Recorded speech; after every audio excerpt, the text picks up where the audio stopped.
Hi hello നമസ്കാരം. പുതിയൊരു വീഡിയോയിലേക്ക് സ്വാഗതം. ഞാൻ വന്നിട്ടുള്ളത് നമ്മുടെ കാലുകൾ വിണ്ടു കീറുന്നത് ഒരുപാട് പേരുടെ പ്രശ്നങ്ങളാണ്. അത് കൂടുതൽ വിൻ്റർ സമയത്തായാലും ചിലർക്കൊക്കെ ആണെങ്കിൽ ചൂട് സമയത്തും കാല് വളരെ പൊട്ടി കീറുന്നത് കാണാം. ഇതിന് പ്രധാനമായിട്ടുള്ള ഒരു കാരണം എന്ന് വെച്ചാൽ നമ്മുടെ സ്കിൻ ഡ്രൈ ആവുന്നതാണ്. നമ്മൾ കാലാവസ്ഥ മാറുന്നതിനനുസരിച്ച് മുഖത്തിനും കൈകാലുകൾക്കും മുടിക്കും എല്ലാം നല്ല ട്രീറ്റ്മെൻറ്റുകൾ കൊടുക്കും. വീട്ടിൽ ചെയ്യാൻ പറ്റുന്ന എല്ലാം നമ്മൾ ചെയ്യും. പക്ഷേ അതുപോലെ തന്നെ നമ്മുടെ കാലുകൾക്കും ശ്രദ്ധ നൽകണം. കാലിലെ ചർമ്മത്തിൻ്റെ കട്ടി കൂടുന്നതും ഈർപ്പം കുറയുന്നതും ഒക്കെയാണ് ഇങ്ങനെ ക്രാക്ക് ഉണ്ടാകാൻ സാധ്യത. അപ്പോൾ അതിന് നമുക്ക് വീട്ടിൽ ചെയ്യാൻ പറ്റുന്ന ഒരു 6 റെമഡീസാണ് ഞാൻ ഇന്ന് ഈ വീഡിയോയിലൂടെ കാണിക്കുന്നത്. അപ്പോൾ വളരെ എളുപ്പത്തിൽ ചെയ്യാൻ പറ്റുന്നതാണ്. ആദ്യത്തെ റെമഡിയാണ് ഇവിടെ എടുത്തിട്ടുള്ളത്. 1 ടേബിൾ സ്പൂൺ അളവിലുള്ള സോഡാപ്പൊടി, അതായത് നമ്മുടെ കുക്കിംഗ് സോഡ. നമ്മൾ പാചകത്തിനെല്ലാം ഉപയോഗിക്കുന്നതാണ്. പിന്നെ നമുക്ക് വേണ്ടുന്നത് 1 നാരങ്ങയുടെ പകുതി ഭാഗം. അത് ഈ സോഡാപ്പൊടിയിലേക്ക് ഇതുപോലെ ഒന്ന് പിഴിഞ്ഞൊഴിച്ചു കൊടുക്കുക. അപ്പോൾ അതിൽ നിന്ന് ഇങ്ങനെ പതയൊക്കെ വരും. അതൊന്നും കാര്യമാക്കണ്ട. അത് തമ്മിലുള്ള പ്രോസസ്സ് നടക്കുന്നതിൻ്റെ ഭാഗമായിട്ടാണ്, അതെല്ലാവർക്കും അറിയുന്നതാണ്. ഇനി നമുക്ക് ഇതിനകത്തേക്ക് വേണ്ടുന്നത് വാസലിനാണ്. വാസലിൻ എല്ലാവരുടെയും വീട്ടിൽ തന്നെ ഉണ്ടാകും. നമുക്ക് സ്കിന്നൊക്കെ സോഫ്റ്റ് ആവുന്നതിന് കയ്യിലും കാലിലും ഒക്കെ പുരട്ടുന്നതാണ് വാസലിൻ. വാസലിനിൽ നിന്ന് 1 ടേബിൾ സ്പൂൺ അളവിലുള്ള വാസലിൻ ഇതിനകത്തേക്ക് ഇട്ട് കൊടുക്കണം. എന്നിട്ട് നന്നായിട്ടൊന്ന് മിക്സ് ചെയ്യണം. വാസലിൻ നമ്മളിങ്ങനെ മിക്സ് ചെയ്യുമ്പോൾ മിക്സായി കിട്ടാൻ നല്ല ബുദ്ധിമുട്ടാണ്. നല്ല സ്റ്റിക്കി ആയിട്ട് ഇരിക്കത്തേ ഉള്ളൂ. അതുകൊണ്ട് നമ്മൾ ചെയ്യുന്നത് മറ്റൊരു പാത്രത്തിൽ വെള്ളം തിളപ്പിച്ചിട്ട് ആ പാത്രത്തിൻ്റെ മുകളിലേക്ക് ഈ ഒരു ചെറിയ പാത്രം ഇറക്കി വെക്കുക. അതായത് ഡബിൾ ബോയിലിങ്ങിലൂടെ നമുക്കിതിനെ നന്നായിട്ട് മിക്സ് ചെയ്തെടുക്കാൻ പറ്റും. നന്നായിട്ട് ലിക്വിഫൈഡ് ആവും. നേർത്ത് നന്നായിട്ട് സോഫ്റ്റായി കിട്ടും. ഇനി ഈ ഒരു മിക്സിനെയാണ് നമ്മൾ കാലിൽ അപ്ലൈ ചെയ്യേണ്ടത്. ഈ വിൻ്റർ സമയത്ത് ഒരുപാട് പേർക്കുള്ള പ്രശ്നമാണ് കാലിൽ ചൊറിഞ്ഞു പൊട്ടുന്നത്, തടുപ്പ്, ചുവപ്പ്. അപ്പോൾ ഈ പ്രശ്നങ്ങൾക്കുള്ള ഒരു പരിഹാരമായിട്ട് ഇതിന് മുന്നേ ഒരു വീഡിയോ ചെയ്തിട്ടുണ്ട്.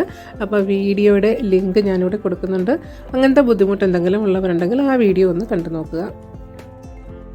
ഇപ്പോൾ വാസലിൻ ചേർത്ത നാരങ്ങാനീരും സോഡാപ്പൊടിയും കൂടെയുള്ള മിക്സ് ഈ ഒരു രീതിയിലാണ് നമ്മൾ അതിനെ സോഫ്റ്റാക്കി എടുക്കുന്നത്. ചൂടുവെള്ളത്തിൻ്റെ മേളിൽ വെച്ചിട്ട് സിമ്മിലിട്ടിരുന്നാൽ മതി. 1-2 മിനിറ്റ് കൊണ്ട് തന്നെ നല്ല സോഫ്റ്റ് ആവും. പക്ഷേ ഇത് അപ്ലൈ ചെയ്യുന്നതിന് മുമ്പ് കാല് നന്നായിട്ട് തേച്ച് ഉരച്ച് കഴുകി നമ്മുടെ ഡെഡ് സെൽസ് എല്ലാം റിമൂവ് ചെയ്തിട്ട് വേണം ഇത് അപ്ലൈ ചെയ്യാനുള്ളത്. ഡെഡ് സെൽസിൻ്റെ പുറത്തുകൂടി നമ്മൾ അപ്ലൈ ചെയ്യുമ്പോൾ ഇതിന് പെട്ടെന്നൊരു എഫക്റ്റ് കിട്ടത്തില്ല. അതുകൊണ്ട് നന്നായിട്ട് ബ്രഷ് ഉപയോഗിച്ച് തേച്ച് കഴുകി ചെറിയ ചൂടുവെള്ളത്തിലൊക്കെ കഴുകി കഴിയുമ്പോൾ സ്കിൻ നന്നായിട്ട് സോഫ്റ്റ് ആവും. അതിനുശേഷം വേണം ഇത് അപ്ലൈ ചെയ്യാനുള്ളത്. ഇത് അപ്ലൈ ചെയ്യുന്നത് ചെറിയ ചൂടോടെ വേണം. അല്ലെങ്കിൽ നമ്മൾ കയ്യിലെടുക്കുമ്പോഴത്തേന് അത് ഇപ്പം തന്നെ ഒരു സ്റ്റിക്കി ആയിട്ടുണ്ട്. ഒരല്പം കൂടി കഴിഞ്ഞ് കഴിഞ്ഞാൽ നന്നായിട്ടങ്ങ് കട്ടിയായി പോവും. അതുകൊണ്ട് അതിന് മുമ്പ് തന്നെ ഇതുപോലെ ഒരു കയ്യിലെടുത്ത് തേക്കാൻ പറ്റുന്ന ഒരു ചെറിയ ചൂടിൽ വേണം നമ്മൾ അപ്ലൈ ചെയ്യാനുള്ളത്. ഇത് രാത്രി ചെയ്യുന്നതാണ് ഏറ്റവും നല്ലത്. പകൽ സമയത്തും കിടക്കാൻ അല്ലെങ്കിൽ ഒന്ന് റെസ്റ്റ് ചെയ്യാൻ സമയമുള്ളവർക്കാണെങ്കിൽ കുഴപ്പമില്ല. അല്ലെങ്കിൽ രാത്രിയിൽ നന്നായിട്ട് അപ്ലൈ ചെയ്തതിന് ശേഷം പിന്നെ വേണ്ടുന്ന ഒരു കോട്ടൺ സോക്സാണ്. കോട്ടൺ സോക്സ് ഇതുപോലെ ഇടുക. അതിനുശേഷം നമുക്ക് സോക്സോട് കൂടി തന്നെ ഉറങ്ങാവുന്നതാണ്. രാവിലെ എണീക്കുമ്പം തന്നെ കാലിന് നല്ലൊരു ചേഞ്ചസ് ഫീൽ ചെയ്യും. ഡെയിലി കണ്ടിന്യൂ ചെയ്യുക. ഒരു 2-3 ദിവസം കൊണ്ട് തന്നെ കംപ്ലീറ്റ് മാറിക്കിട്ടുന്നതാണ്. ഇനി നമ്മൾ ചെയ്യുന്നത് ഒരു ഗ്ലിസറിൻ കൊണ്ടുള്ള 2 മെത്തേഡാണ് പറയുന്നത്. ഗ്ലിസറിൻ നമുക്ക് എല്ലാവർക്കും അറിയാവുന്നതാണ്.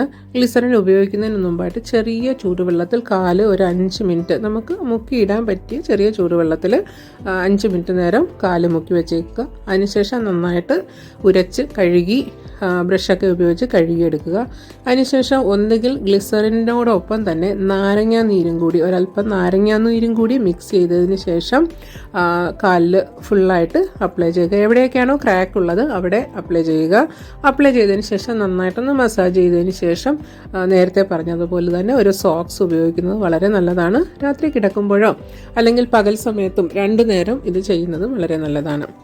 പിന്നെ ചെയ്യാനുള്ളത് ഗ്ലിസറിൻ ഉപയോഗിച്ചിട്ട് നാരങ്ങാനീര് ഉപയോഗിക്കാൻ താല്പര്യമില്ല എന്നുണ്ടെങ്കിൽ ഗ്ലിസറിൻ മാത്രമായാലും ചെറിയ ചൂടിയ വെള്ളത്തിൽ കാല് കഴുകിയതിന് ശേഷം ഗ്ലിസറിൻ മാത്രവും അപ്ലൈ ചെയ്യാവുന്നതാണ്.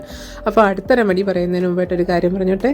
വീഡിയോ മുഴുവനായി കാണാൻ ശ്രമിക്കുക. വീഡിയോ കണ്ട് ഇഷ്ടപ്പെടുകയാണെങ്കിൽ ഒന്ന് ലൈക്ക് ചെയ്യാനും, ഇതുവരെയും ചാനൽ സബ്സ്ക്രൈബ് ചെയ്തിട്ടില്ല, എൻ്റെ ചാനൽ പുതുതായി വന്നതാണെങ്കിൽ പ്ലീസ് ചാനലൊന്ന് സബ്സ്ക്രൈബ് ചെയ്ത് സപ്പോർട്ട് ചെയ്യുക. സപ്പോർട്ട് ചെയ്യുമ്പോൾ ആ ബെൽ ബട്ടൺ കൂടി ഒന്ന് ഓളാക്കി കൊടുത്താൽ എൻ്റെ പുതിയ വീഡിയോയുടെ നോട്ടിഫിക്കേഷൻ ഉടനെ തന്നെ കിട്ടുന്നതായിരിക്കും. ഇനി നമ്മൾ എടുത്തിട്ടുള്ളത് ഓട്സ് ആണ്.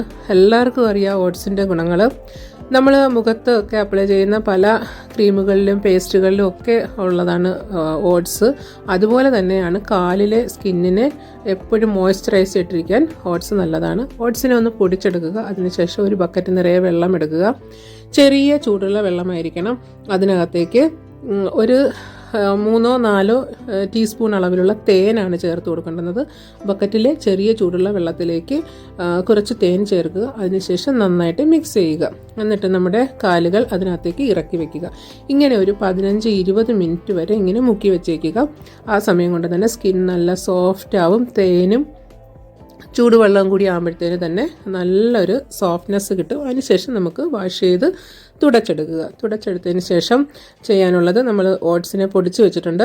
അതിൽ നിന്നും നമുക്ക് എത്രയാണോ അപ്ലൈ ചെയ്യേണ്ടത് ആ ഒരു ആവശ്യത്തിനനുസരിച്ചുള്ള ഓട്സിൻ്റെ പൊടിയും തേനും കൂടി മിക്സ് ചെയ്യുക. ഇത് നല്ലൊരു കട്ടിയുള്ളൊരു മിക്സാണ്. ഉണങ്ങാൻ വേണ്ടിയിട്ട് ഒരു 15-20 മിനിറ്റ് അത് ഉണങ്ങാനായി അനുവദിക്കുക. അതിനുശേഷം തണുത്ത വെള്ളത്തിൽ കഴുകിക്കളയാവുന്നതാണ്. ഇത് നമുക്ക് ഡെയിലി അപ്ലൈ ചെയ്യാവുന്നതാണ്. അപ്പോൾ ഹണിയും ഓട്സും ഒക്കെ എല്ലാവരുടെയും വീട്ടിലുള്ളതായിരിക്കും. അതുപോലെ കുറച്ച് നേരം ചൂടുവെള്ളത്തിൽ മുക്കി വെച്ചേക്കണം എന്നുള്ളത് മാത്രമേ ഉള്ളൂ. വലിയ ബുദ്ധിമുട്ടൊന്നുമില്ല. ഒരു കട്ടിയുള്ള പേസ്റ്റ് ആയിരിക്കണം. അതായത് നമുക്ക് അപ്ലൈ ചെയ്ത് അവിടെ പിടിച്ചിരിക്കണം. അതിനുശേഷം ഇതിനെ കഴുകിക്കളയാവുന്നതാണ്. 15 മിനിറ്റെങ്കിലും ഉണങ്ങാൻ അനുവദിക്കുക. പിന്നെ കഴുകിക്കളയുക. നമ്മുടെ ഉപ്പൂറ്റി മോയ്സ്ചറൈസ് ആയിട്ടിരിക്കുന്നതിനും വിണ്ടുകീറൽ മാറ്റുന്നതിനും വളരെ നല്ലൊരു റെമഡിയാണ് ഓട്സ്. ഇത് വാഷ് ചെയ്ത് കളഞ്ഞതിന് ശേഷം, മാത്രമല്ല ഓട്സ് നല്ലൊരു സ്ക്രബ് കൂടിയാണ്. വാഷ് ചെയ്ത് കളഞ്ഞതിന് ശേഷം ഉണങ്ങിയതിന് ശേഷം എന്തെങ്കിലും വാസലിനോ നേരത്തെ പറഞ്ഞ പോലെ ഗ്ലിസറിനോ ഒന്ന് അപ്ലൈ ചെയ്തിട്ട് ഉറങ്ങുന്നതും വളരെ നല്ലതാണ്. അപ്പോൾ ഇതിൻ്റെ കൺസിസ്റ്റൻസി കണ്ടല്ലോ. ഇതുപോലെ ആണെങ്കിൽ മാത്രമേ നമുക്ക് കാലിൽ ഒട്ടിപ്പിടിച്ചിരിക്കുകയുള്ളൂ.